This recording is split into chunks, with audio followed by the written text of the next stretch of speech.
Ça bouge beaucoup ces derniers jours en Afrique et ceci pour le futur. Mesdames et messieurs, bonjour et bienvenue à cette émission. Après la décision de mise en circulation à partir de 2020 d'une monnaie unique au sein des 15 pays membres de la CEDEAO, une cinquantaine de chefs d'État et de gouvernements africains passent à la vitesse supérieure en créant une zone de libre-échange continentale qui doit entrer en vigueur à partir de 2020.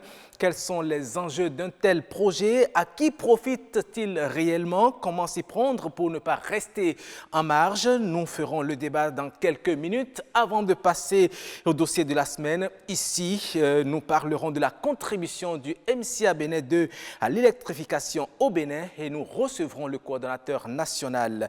Restez avec nous pour tout savoir et comme vous le savez, comme vous êtes déjà habitués, Wikeko, c'est aussi le mini-journal que nous présente Estelle Espérance Oropazo.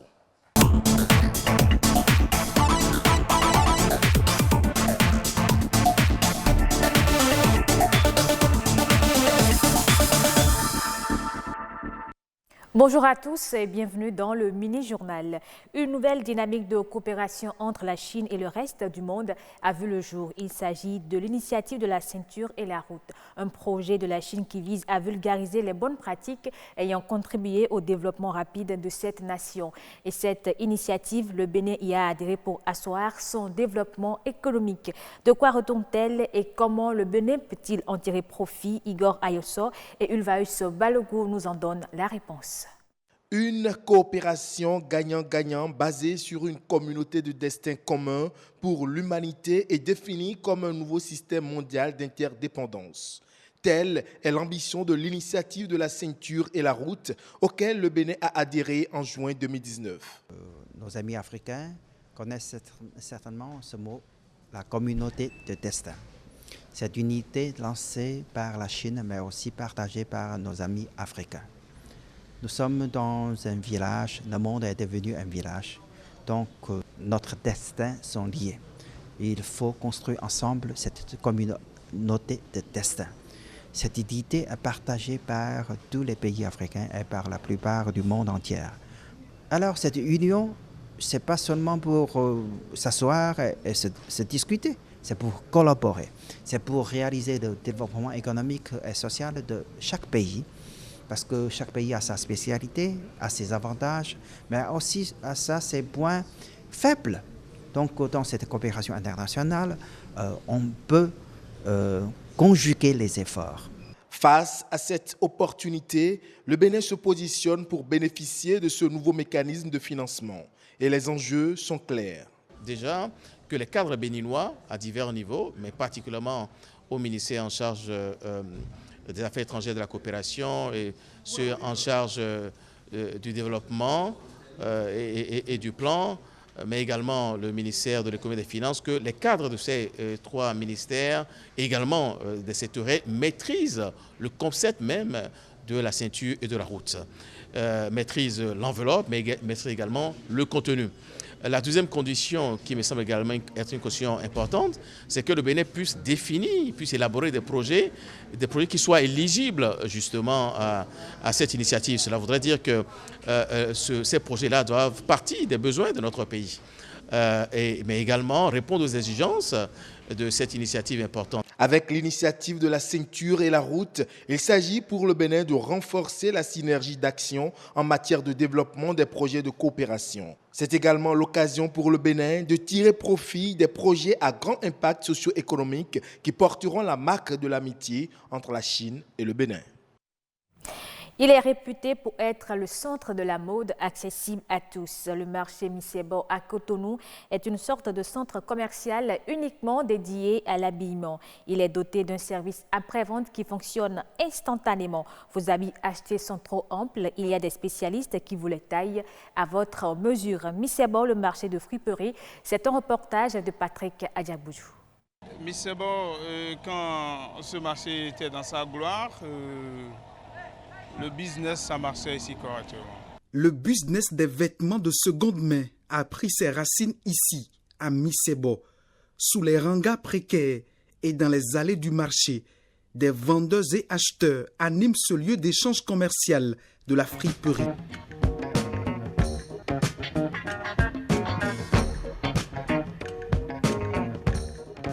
Si vous voulez des friperies de premier choix, bon, ce que nous faisons, c'est ça. Donc c'est dans l'ordre de 2000 jusqu'à 5000, voire même 10 000, des fois même au-delà. Parce que c'est des choses de qualité, des choses hors saison de l'Europe qu'on évacue des magasins qui sont encore à l'état neuf. À Missebo, la friperie occupe depuis plus d'une trentaine d'années des hommes et des femmes de tous les âges. Ici, chaque acteur du marché crée son commerce. Disons, ma spécialité, c'est les 3 quarts. Je suis spécial en 3 quarts, n'importe quel genre de 3 quarts. Les 3 quarts de qualité, hein, parce qu'il y a culotte dans culotte. Donc, il ne s'agit pas de venir à Missebo pour prendre n'importe quoi pour dire que vous avez payé culotte ou bien et vous avez pris 3 quarts. Il y a 3 quarts dans 3 quarts. Donc c'est ce genre de 3 quarts que moi j'ai l'habitude de vendre. Des négociateurs de vêtements, c'est le métier de ces jeunes Béninois à Missebo. Ils sont souvent positionnés à l'entrée du marché avec quelques fripes en main. Ils séduisent les clients et les orientent vers les destinations de leur choix. Ceux-là vivent de ça. Ils vivent de ça, c'est leur job. Ils viennent et c'est l'accueil. Ils sont à l'entrée, ils vous accueillent et ils vous orientent vers un vendeur pour vous aider à vite acheter, pour ne pas perdre beaucoup de temps à chercher un peu partout. Ils vous orientent. Ils sont un peu comme des guides dans le marché. Le marché de friperie donne également de l'emploi aux couturiers. Leur tâche consiste à rapiécer et à refaire en un temps record tout type de vêtements. Des couturiers d'occasion et de proximité qui font leur chou gras à travers cette couture de la friperie. Il y a parfois, tu peux venir sans travail, tu vas rester, manger sans payer même pour partir à la maison. Il y a les jours que tu peux venir gagner, au moins par jour tu peux gagner 2000, 5000. Il y a les moments tu peux gagner plus que ça. Ce commerce a des impacts positifs sur le quotidien des Béninois qui s'y adonnent. Un commerce informel, d'une manière ou d'une autre, qui influe sur l'économie nationale. On parle maintenant de l'hypertension artérielle. C'est une pathologie qui se manifeste par une forte pression du sang sur la paroi des artères. Elle implique des troubles cardiaques et vasculaires. De nos jours, elle sévit et coûte la vie à plusieurs personnes. Mais la maladie peut être évitée et traitée. Plus de précisions dans ce reportage de Baudelaire Canchélé et Louis Koudogbo. L'hypertension artérielle est une maladie silencieuse et dangereuse. Une personne adulte sur 3 en souffre dans le monde, selon l'Organisation mondiale de la santé. L'hypertension artérielle, un mal dont les causes sont multiples. Il y a dans un petit pourcentage des cas, 5 à 10% des cas, des causes précises, identifiables et curables, souvent des malformations ou des dysfonctionnements d'un organe précis. Certaines maladies des reins peuvent donner spécifiquement une pression artérielle, mais dans la grande majorité des cas, l'hypertension artérielle relève de mécanismes complexes, divers, enchevêtrés. C'est le cas de l'hypertension artérielle essentielle de l'adulte. Les facteurs de risque, vous avez l'obésité. Donc vous avez l'absence d'exercice physique. Il y a l'alimentation. Quand l'alimentation est trop riche en sel, et trop riche en lipides, donc l'alimentation riche en cholestérol, donc la personne peut faire facilement et très vite l'hypertension artérielle. Pour éviter d'être hypertendu, des comportements sains sont à adopter au quotidien. Il y a des choses dont la consommation est, disons, encouragée, les fruits et légumes. Parce qu'il y a des substances dans les fruits et légumes qui peuvent améliorer le fonctionnement des vaisseaux et du cœur et prévenir la survenue d'une hypertension artérielle. En dehors des questions alimentaires, il y a l'entraînement physique qui favorise la normalisation de la pression artérielle. Marcher, nager et faire globalement beaucoup d'exercices physiques. Globalement, si on peut faire 30 à 45 minutes tous les jours, c'est bon. C'est pour ça qu'on recommande à tout le monde de faire prendre sa tension artérielle au moins une fois par an, même si tout va très bien. Une recommandation du médecin pour aider les malades à contrôler périodiquement leur tension artérielle. Un geste simple à multiples bénéfices. Si et seulement si chaque individu respecte les traitements non médicamenteux. Le traitement non médicamenteux consistera à limiter, par exemple, les substances qui vont élever la pression artérielle, comme le sel alimentaire, comme le café, les excitants divers.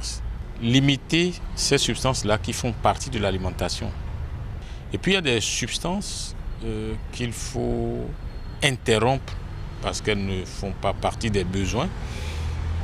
Par exemple, fumer la cigarette. L'hypertension artérielle est une pathologie qui peut se manifester chez tout homme du fait de certains facteurs comportementaux. Contrôler alors quotidiennement sa tension artérielle est un geste simple mais salutaire que tout être doit pouvoir faire pour réguler sa tension. Fin du mini-journal. Merci de l'avoir suivi et gardez votre position pour la suite de Wikeko. Merci à vous Estelle Espérance Oropazo pour cette belle présentation. Très bonne journée à vous. Et la suite de Wikeko, vous le savez, c'est la revue de presse économique de la semaine. Elle a été réalisée cette fois par Gloria Oni. Suivez.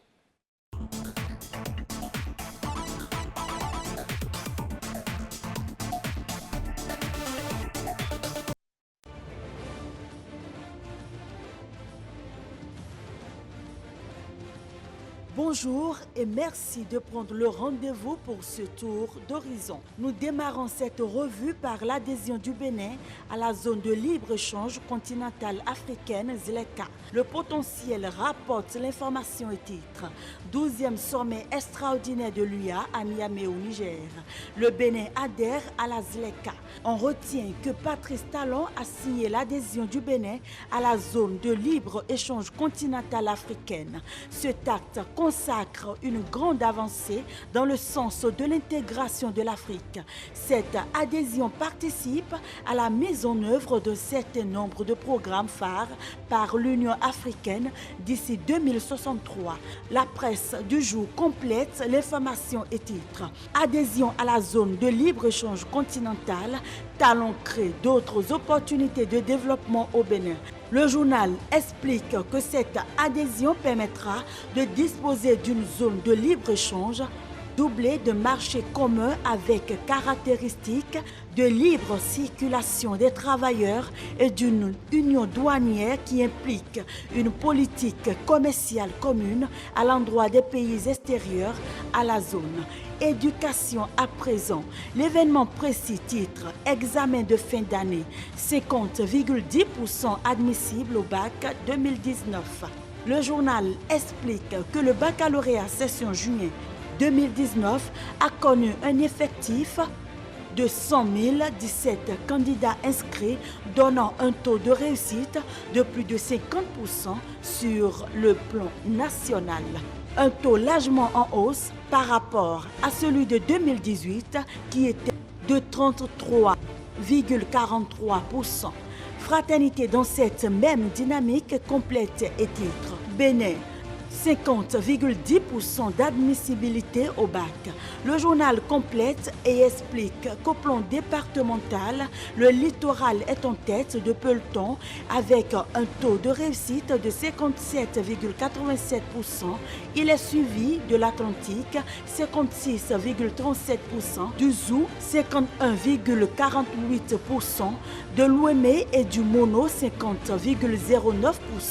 Les départements du Plateau, du Koufo, du Borgou, des Collines, de la Donga et de la Takora se suivent respectivement 44,37%, 44,23%, 44,2%, 40,17%, 39,91%. Il est à noter qu'aucun département n'a enregistré une performance en dessous de 30%. Pour finir, parlons de la Coupe d'Afrique des Nations. L'événement précis met en manchette défaite en quart de finale face au Sénégal.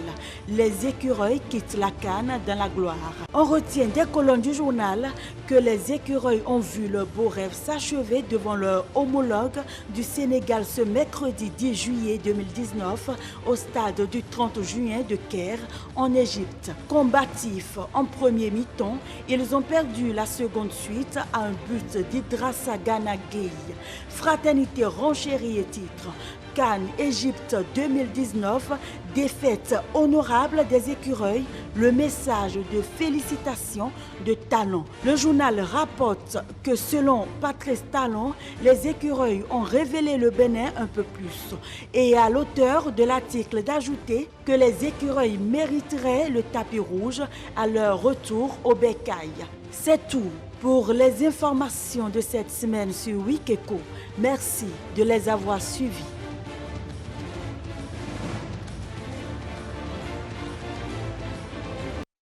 Et merci à vous aussi, Gloria Oni, à dimanche prochain. Et mesdames et messieurs, en 2020, il y aura beaucoup de bouleversements en Afrique, de profondes et courageuses réformes économiques qui devront, entre autres, consacrer l'entrée en vigueur de la zone de libre-échange continentale. Eh bien, nous en parlons juste après ceci.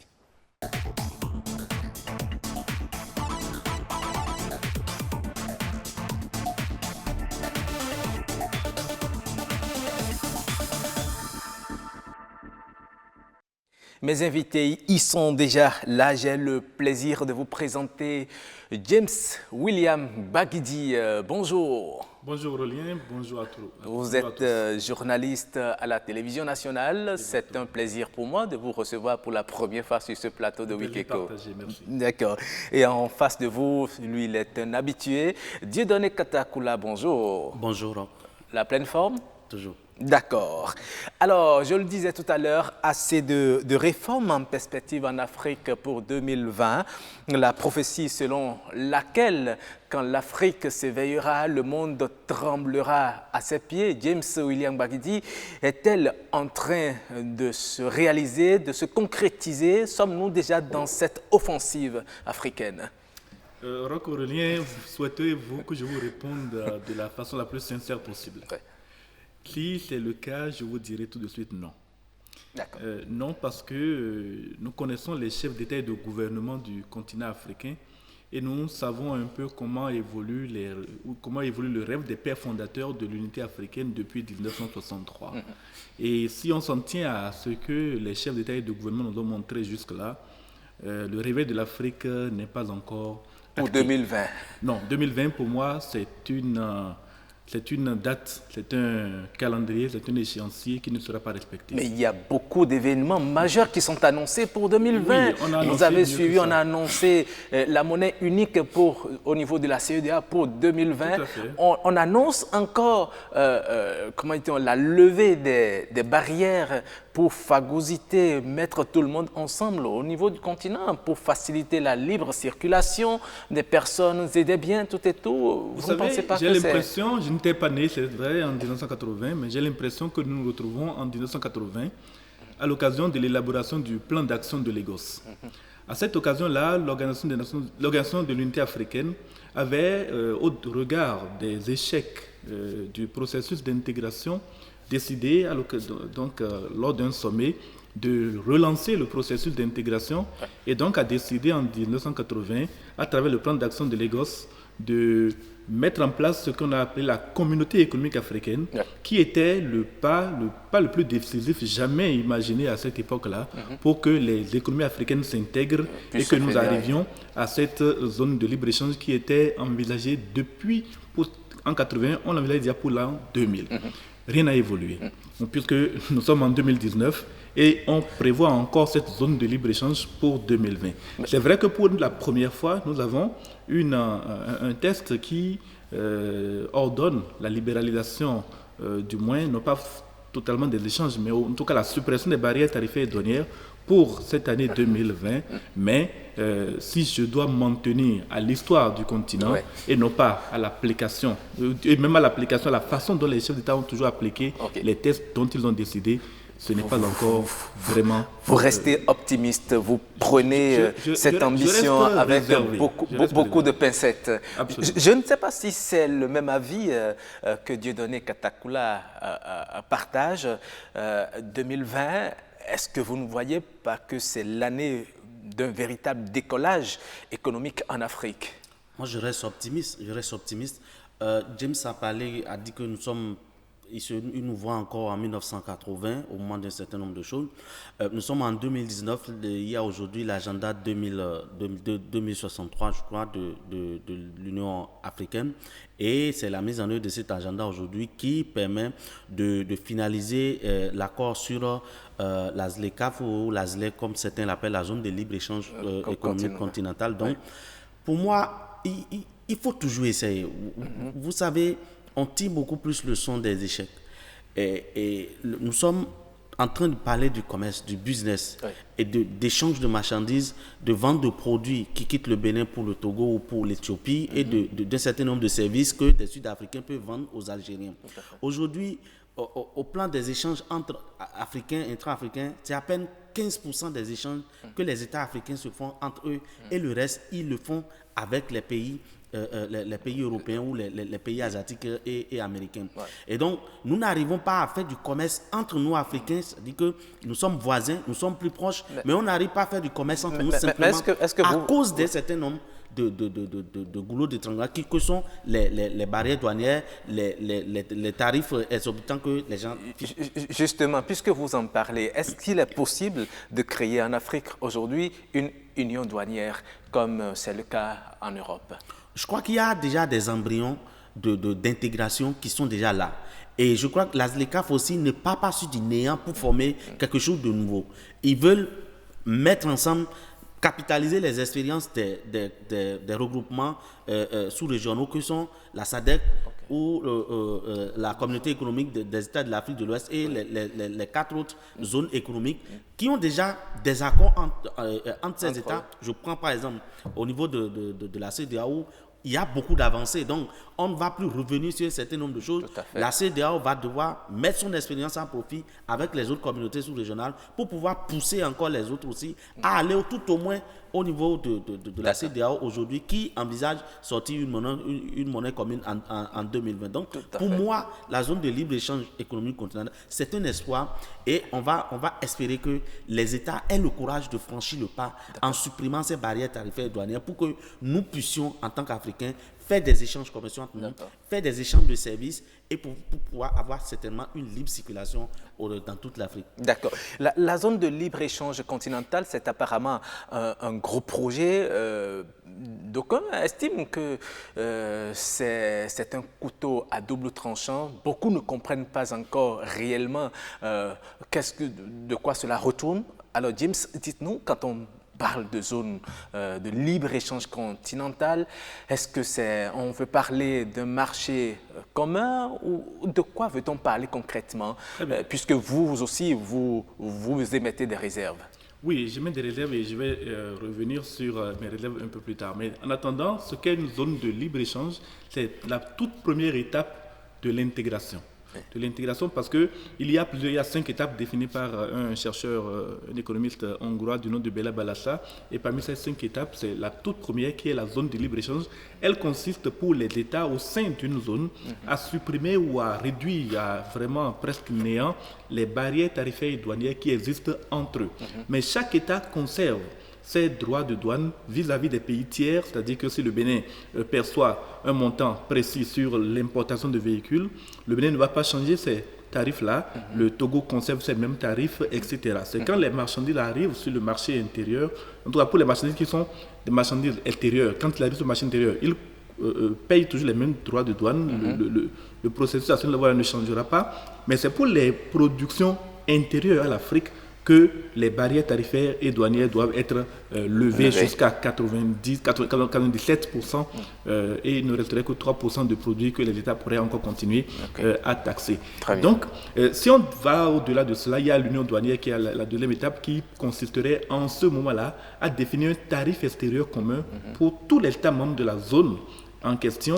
Et en ce moment-là, si un véhicule doit être importé en Afrique du Sud, il paierait les mêmes taxes, les mêmes frais de droits de douane qu'un véhicule qui est importé au Bénin, un véhicule qui est importé au Maroc, etc. Et justement, quand je prends le tarif extérieur commun, vous savez, au niveau de l'UEMOA, tous les États ne l'appliquent pas. Mais justement, et c'est justement là également, c'est à partir de là que je commence à y mettre mes premières réserves. Les réserves, parce que les États ont un élément essentiel dans leur existence, c'est la souveraineté. C'est-à-dire qu'ils peuvent avoir beau signer tous les accords du monde, au moment où leurs intérêts sont en jeu, les États ils excitent de leur souveraineté, ils disent qu'ils sont souverains et ils se refusent à appliquer les obligations qui procèdent des accords qu'ils ont signés. Normalement, dans ces cas-là, les autres devraient prendre des sanctions, mais combien d'États sont-ils capables de prendre des sanctions contre d'autres États sur le continent africain quand on sait que beaucoup ne respectent pas les obligations d'un côté ou de l'autre. Donc, à un moment donné, on finit tous par tolérer ce qui n'est pas raisonnable et on continue comme ça. C'est pourquoi le processus de mise en place de la communauté économique africaine en 1980, malgré la signature du traité d'Abuja en 91, qui n'a été mise en vigueur qu'en 94, a lamentablement échoué. Je ne peux pas estimer que, en dehors de la CEDEAO, du COMESA, dans une certaine mesure de la SADC, les autres organisations n'ont pas vraiment évolué dans le processus de libéralisation de la circulation des personnes. Donc vous estimez qu'il reste beaucoup d'étapes à franchir. Beaucoup d'étapes à franchir, dont notamment, et même si la bonne volonté y est, il y a le problème des infrastructures. Vous voulez faire du commerce à partir de quelle voie? Si quelqu'un doit envoyer des marchandises du Bénin vers le Gabon, il passe par où? Il y a un problème. Il faut passer par les navires, n'est-ce pas? C'est ce qui est aujourd'hui le plus rapide, je dirais le plus facile. Mais regardez un pays comme la République démocratique du Congo. Entre des villes de la République démocratique du Congo, il n'y a pas de route. Et sur le continent africain, c'est ainsi un peu partout. On n'a pas d'infrastructure. Mais ça fait partie justement des problèmes qu'ils vont régler en priorité. Et vous pensez que ces problèmes peuvent être réglés avant 2020 pour que la zone de libre-échange continentale soit mise en vigueur? Non, je pense que même le fait que la quasi-totalité des États du continent est signée, en sachant qu'il y en a parmi eux qui sont de très mauvaise foi, je préfère ne pas en citer. Je le préfère aussi. Qui sont de très mauvaise foi. Dans le processus d'intégration sous-régionale, dans certaines régions, on le sent bien, quand les États continuent d'exiger que les ressortissants africains prennent des visas avant de se rendre sur leur territoire, qu'ils payent des frais de séjour, pour des séjours parfois même très courts. Le Bénin a supprimé tout ça. Le Bénin a déjà passé cette étape-là, mais il y a encore des États. Mais ces États-là ont signé la ZLEC bien avant le Bénin. Ça veut dire que ces gens-là, est-ce qu'ils ont vraiment la volonté de mettre en œuvre une politique qu'ils sont incapables à 6 ou à 11 de mettre en œuvre? Est-ce qu'ils sont capables de mettre cette politique en œuvre quand on se retrouve à 55? D'accord, très bien. Quel intérêt un pays comme le Bénin a avoir dans ce projet en allant à la signature de cet accord, puisque nous avons vu le président de la République du Bénin signer l'accord? L'intérêt qu'un pays comme le Bénin aura, c'est de savoir que désormais, lorsque vous êtes... Déjà, on a même déjà cet intérêt avec le Nigeria à côté. C'est-à-dire, lorsque vous êtes quelqu'un au Bénin, que vous pouvez vendre vos services et vos compétences, enfin, des services dans tous les autres États, vous pouvez vous déplacer sans des contraintes et autres. Vous avez votre entreprise, vous pouvez vous installer, vous pouvez commercer. Si vous avez des produits que vous produisez, made in Bénin, c'est-à-dire que vous pouvez les vendre aux autres États sans des contraintes douanières particulières et autres. Et donc, pour tout État, je crois que c'est ce qu'il y a de mieux, parce que la ZLEC, c'est plus d'1 milliard d'habitants. Bien sûr. C'est plus d'1 milliard d'habitants. Donc, lorsque vous Il paraît que ça va impacter 1,2 milliard d'habitants. Voilà. Donc, lorsque vous vous retrouvez dans une région où vous êtes capable de produire des biens de consommation, même si c'est les produits agricoles, même si l'industrie aujourd'hui de manufacture n'est pas beaucoup développée en Afrique, même si nous nous basons sur l'agriculture que nous produisons et que vous êtes capable d'aller chercher une petite partie de ces 1 milliard d'habitants que vous pouvez chercher aussi à nourrir, et que le Bénin aujourd'hui peut, grâce aux politiques que peut-être le ministère de l'Agriculture peut mettre en place, se donner quand même, trouver un segment sur le marché et dire, moi en tant que Bénin, je veux développer tel produit et je veux être le leader de tel produit en Afrique, à telle enseigne que ça puisse permettre au Bénin d'avoir beaucoup de développement. Moi, je crois que c'est une grande opportunité pour les États qui sont intelligents et qui peuvent vraiment saisir cette opportunité pour se vendre et se positionner sur le marché africain. Et les États qui sont intelligents, ce sont les États qui produisent beaucoup. Beaucoup, oui. Beaucoup.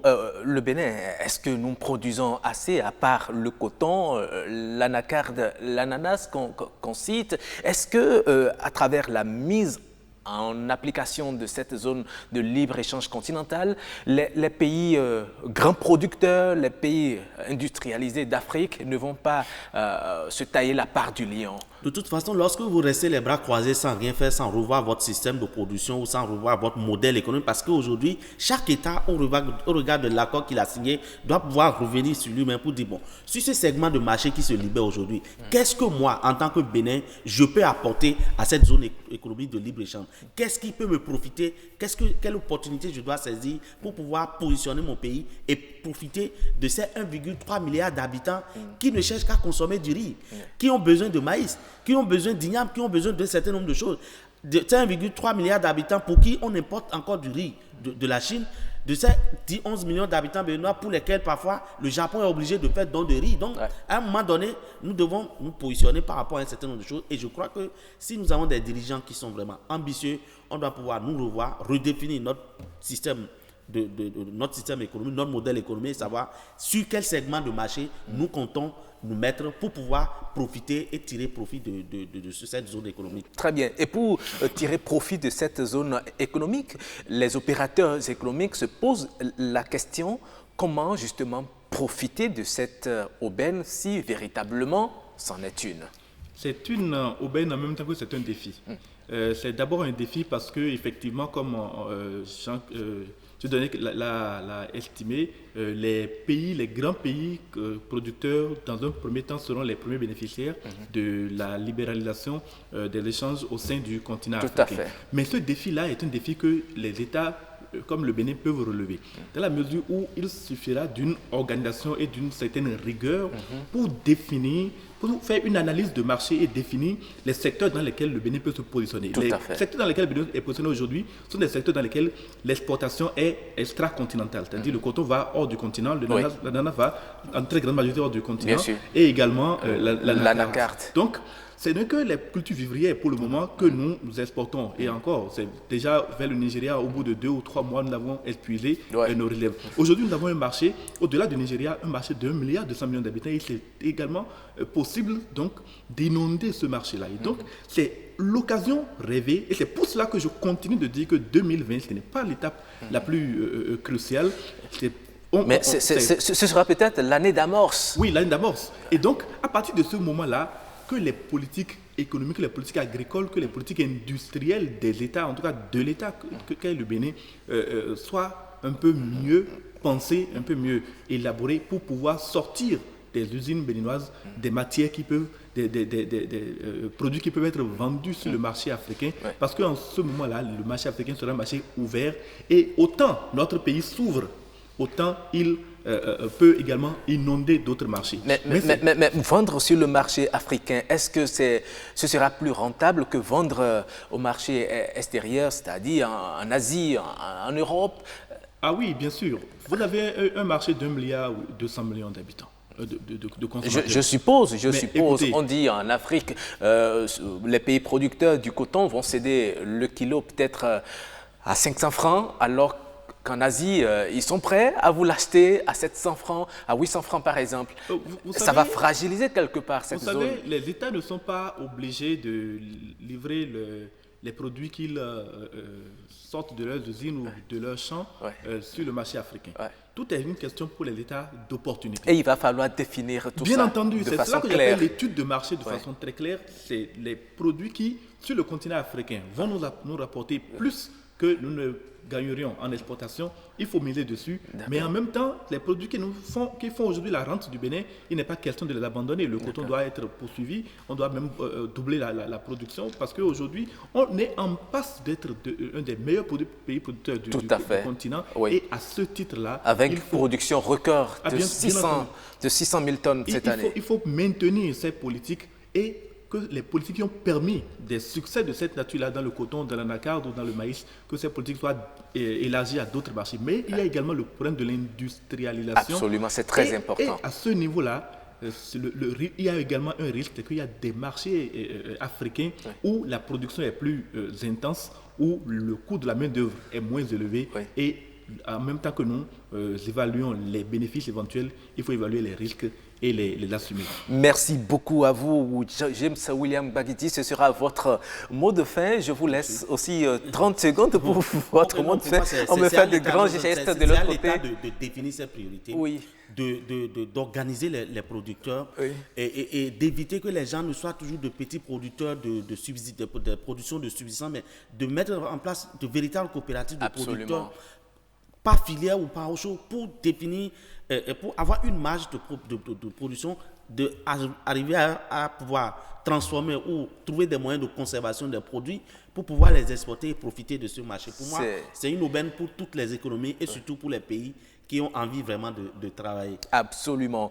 Et merci à vous pour vos différentes contributions à cette question d'actualité. La zone de libre-échange continentale, eh bien, c'est une aubaine. Il va falloir que tous les États saisissent la portée de ce projet pour pouvoir le mettre en application et en tirer le plus grand profit. Merci à chacun de vous. On va enchaîner tout de suite avec le dossier de la semaine et comme je vous l'annonçais en introduction, nous allons parler d'électrification, un secteur dans lequel le Millennium Challenge compte s'investit beaucoup. Nous allons faire dans le dossier de la semaine le bilan à mi-parcours de la phase 2 du projet MCA Bénin 2 et nous allons recevoir le coordonnateur national. C'est tout de suite.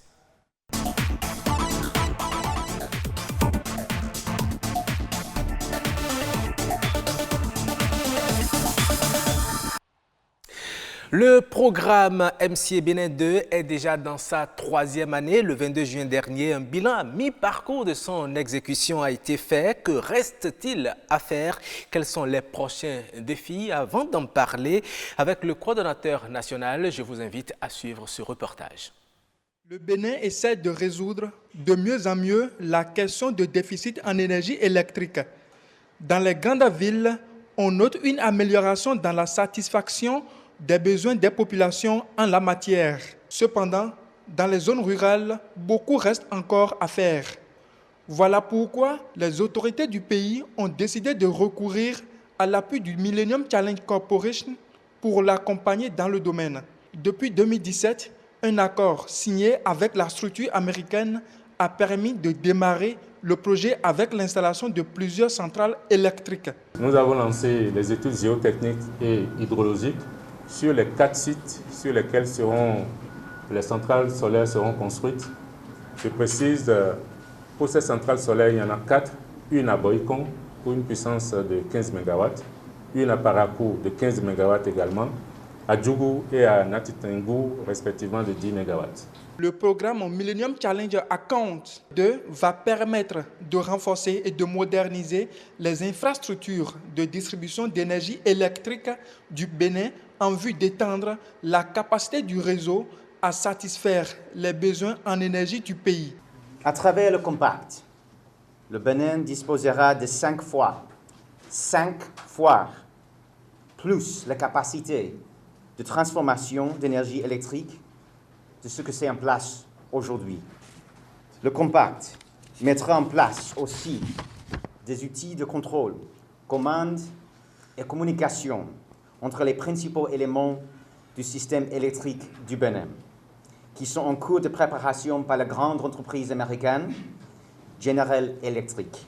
Dans ce cadre, plusieurs projets sont prévus pour être réalisés au cours de cette année. Entre autres, la réforme des politiques, le renforcement institutionnel et la production d'électricité. Pour un seul objectif, la disponibilité d'une énergie électrique efficace et fiable pour une croissance économique forte et durable. Le dernier projet, accès à l'électricité hors réseau, il y a une facilité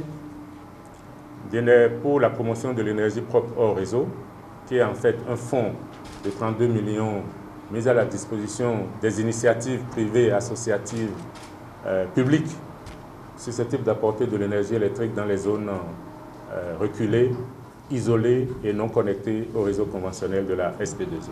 Au terme des 5 années de la mise en œuvre du programme, la capacité nationale additionnelle de production d'électricité du pays va atteindre 50 MW, ce qui va correspondre à environ 20% des besoins actuels.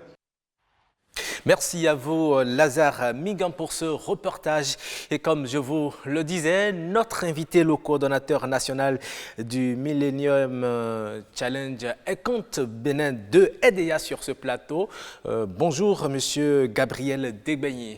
Bonjour, monsieur le journaliste. Et merci d'avoir accepté notre invitation malgré votre agenda assez chargé. Et pour m'accompagner, j'ai avec moi ce matin Ulvaeus Balogun. Bonjour. Bonjour. La pleine forme? Toujours la pleine forme. Oui, avec le MCA Bénin 2, eh bien, le Bénin tend vers son autonomie énergétique. Tout à fait, vous l'avez dit, l'indépendance énergétique a toujours été une préoccupation majeure pour le Bénin. Et ce matin, nous recevons le coordonnateur du programme Millennium Challenge Compte 2, justement, un programme qui ambitionne de procéder à la modernisation du secteur de l'électricité au Bénin. Monsieur Gabriel Degbeyi, l'accès à l'énergie électrique a un coût accessible aussi bien dans les zones urbaines que rurales. Comment est-ce possible avec le programme MCA Bénin 2?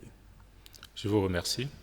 Et je voudrais tout d'abord remercier la chaîne BB24 pour cette invitation. C'est ma première intervention sur cette chaîne.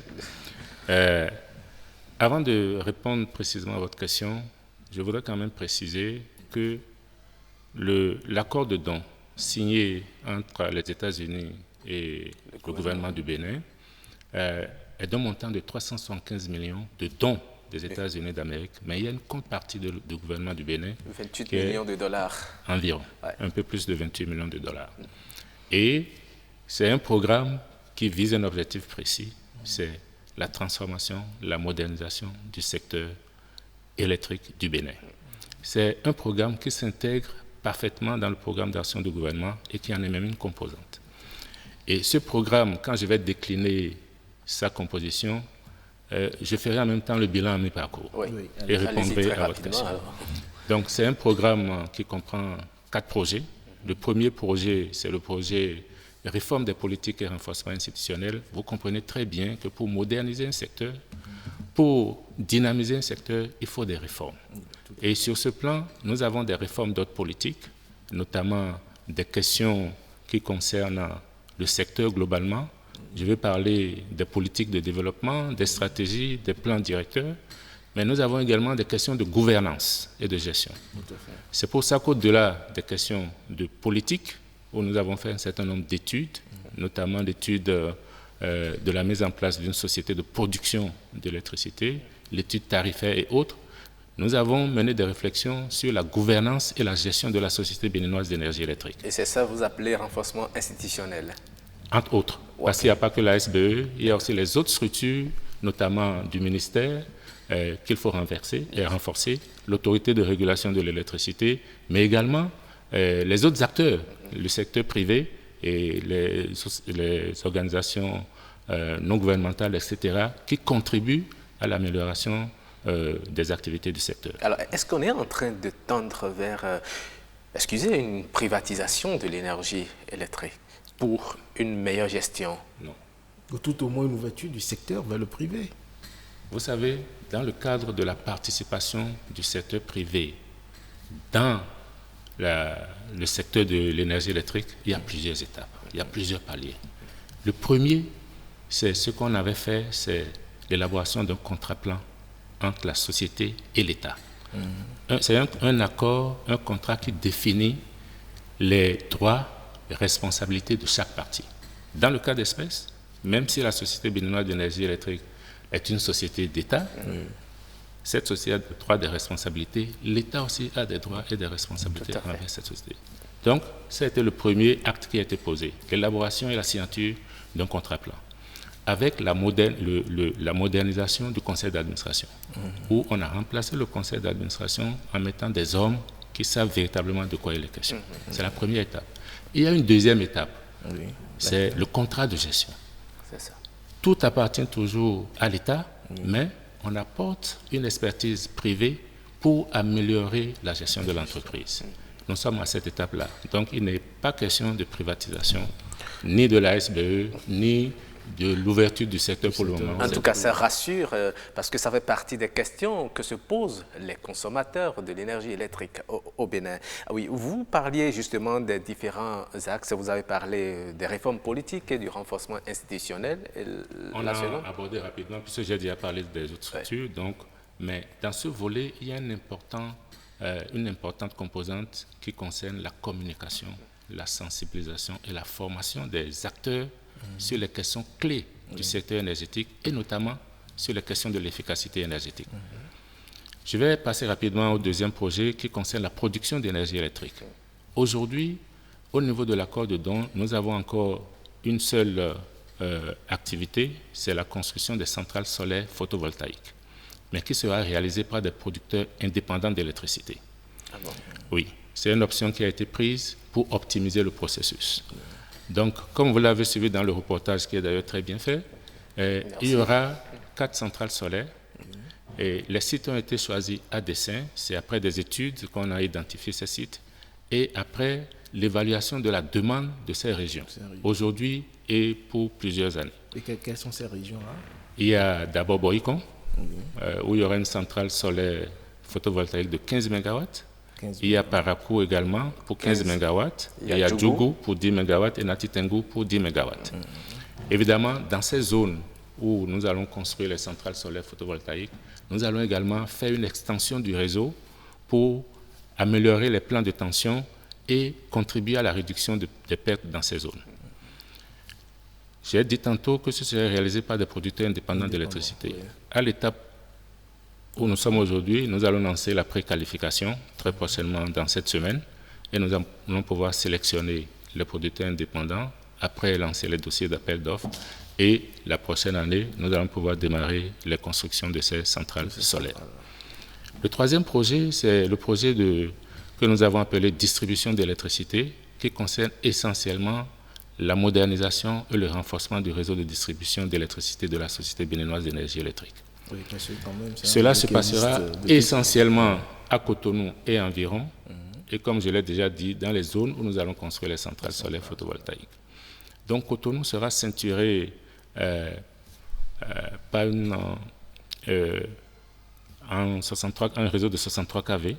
L'objectif, c'est de permettre la disponibilité de capacités pour supporter les demandes futures d'énergie électrique. Et donc, les dossiers d'appel d'offres, on a beaucoup travaillé sur ces dossiers, c'est des dossiers de milliers de pages, et on a lancé les appels d'offres le 22 mars dernier pour ce qui concerne les lignes électriques et le 3 mai dernier pour ce qui concerne les postes électriques. Il y a également dans ce projet la composante Centre national de contrôle de la distribution, qu'on appelle couramment dispatching. Et ce marché a été finalisé depuis la fin de l'année dernière, et c'est l'entreprise General Electric Grid Solutions qui a remporté ce marché et qui est déjà en cours de mise en œuvre. Alors, le dernier aspect, c'est l'accès à l'électricité hors réseau. Qu'est-ce qu'il en est? Oui, pour l'accès à l'électricité hors réseau, au niveau, c'est le dernier projet qui a 2 composantes. Une composante politique, et par rapport à ça, les études ont abouti à l'adoption par le gouvernement d'un décret, le décret 2018-415 du 12 septembre 2018, et qui organise la réglementation dans le secteur de l'électrification hors réseau.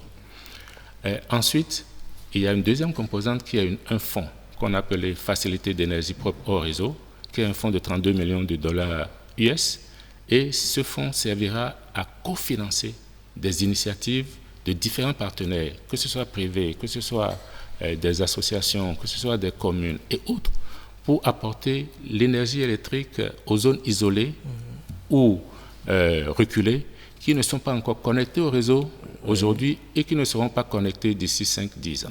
Mais aujourd'hui, vous savez, avec l'énergie solaire, les plaques que tout le monde peut acheter au bord de la voie, les gens arrivent à s'offrir l'électricité, même dans des zones rurales, des zones reculées, parce que juste, il y a l'énergie solaire. C'est exactement ça. L'électrification hors réseau, il y a plusieurs manières de faire cette électrification. Il y a par les panneaux solaires, il y a aussi d'autres formes. Mais ce qui est privilégié dans le cas d'espèce, c'est l'électricité solaire. Alors, comment cela va se passer? Est-ce que vous allez installer une centrale qui va distribuer cette énergie solaire aux abonnés, ou bien vous irez installer dans chaque ménage ou bien dans chaque concession vos installations pour leur permettre de bénéficier Au niveau de cette facilité, il y a 4 fenêtres. D'accord. La première fenêtre, c'est pour les infrastructures publiques essentielles, les centres de santé, les hôpitaux, les universités, où on pourra installer des panneaux solaires sur les toits et puis donner l'électricité aux gens. La deuxième composante, c'est les mini-réseaux électriques. Et là, il s'agira pour le promoteur de construire, de mettre en place le réseau et de distribuer l'énergie électrique aux populations de ces localités-là. La troisième fenêtre, c'est les systèmes solaires individuels. C'est ce que vous connaissez. Vous pouvez avoir des systèmes uniquement pour votre maison. C'est ça. Et la quatrième fenêtre, c'est l'efficacité énergétique. Ceux qui ont fait des audits énergétiques et qui ont des documents peuvent solliciter des ressources pour la mise en œuvre des recommandations d'audit pour améliorer l'utilisation de l'énergie dans leurs installations. Alors, si vous permettez, j'aimerais bien savoir quelle sera la part des populations qui vont bénéficier de ce programme-là, parce que installer des panneaux solaires, c'est aussi de l'entretien. Oui, tout à fait. Mais comme je l'ai dit, ça, c'est les promoteurs qui soumettent ce projet avec tout un plan, avec des actions de maintenance, et donc c'est à ce niveau que tout se joue. Donc, ils vont offrir les services aux populations qui auront certainement à payer. Mais comme vous savez, nous avons une réglementation dans notre pays. Les prix subiront un examen au niveau de l'autorité de régulation de l'électricité qui s'assurera que les prix proposés aux populations sont des prix justes et équitables. Alors, le MCA Bénin 2 prendra fin en 2022, si je ne me trompe. Est-ce que vous pensez qu'au terme de cette échéance, tous ces objectifs pourront être atteints de telle sorte que l'énergie électrique soit disponible partout au Bénin? Je voudrais vous rassurer que ce n'est pas seulement le programme MCA Bénin 2 qui va contribuer à ça. C'est tout ce que le gouvernement met en place. Vous avez vu, il y a la centrale Maria Gleta 2 de 120 MW qui va se mettre en exploitation très bientôt. Il y a une autre de 137 MW, il y a une autre de 25 MW. Donc, d'ici là, on aura assez de capacité de production et on aura véritablement une autonomie de production d'énergie électrique. Ça, c'est très important. Donc, mais par rapport au programme, oui, d'ici juin 2022, nous allons achever les objectifs fixés grâce à la contribution de tout le monde. Et c'est ce qu'on fait déjà. Vous savez, les travaux de modernisation du réseau dureront entre 18 et 24 mois. Donc nous sommes bien dans les normes. Les travaux vont démarrer début janvier 2020. Et donc, vers mi-2021, fin 2021, on aura achevé tous ces travaux. Si vous étiez donné d'apprécier le taux de pourcentage d'exécution, quel serait-il? Aujourd'hui, Aujourd'hui, en termes d'exécution physique, je pourrais vous dire que nous sommes autour de 22%, parce qu'on n'a pas démarré les travaux, à part ce qui concerne le réseau de distribution. Mais là également, ce sont des travaux de conception de systèmes informatiques. Ce n'est pas encore les travaux de construction des bâtiments, parce que l'idée, c'est de mettre en place le système informatique de gestion du réseau. Et la semaine passée, il y a une dizaine d'agents de la SBE qui sont allés en formation en France sur ce système-là. Et cette année, il y a la recette en usine du système d'épreuvage qui sera développé par la suite ici. Très bien.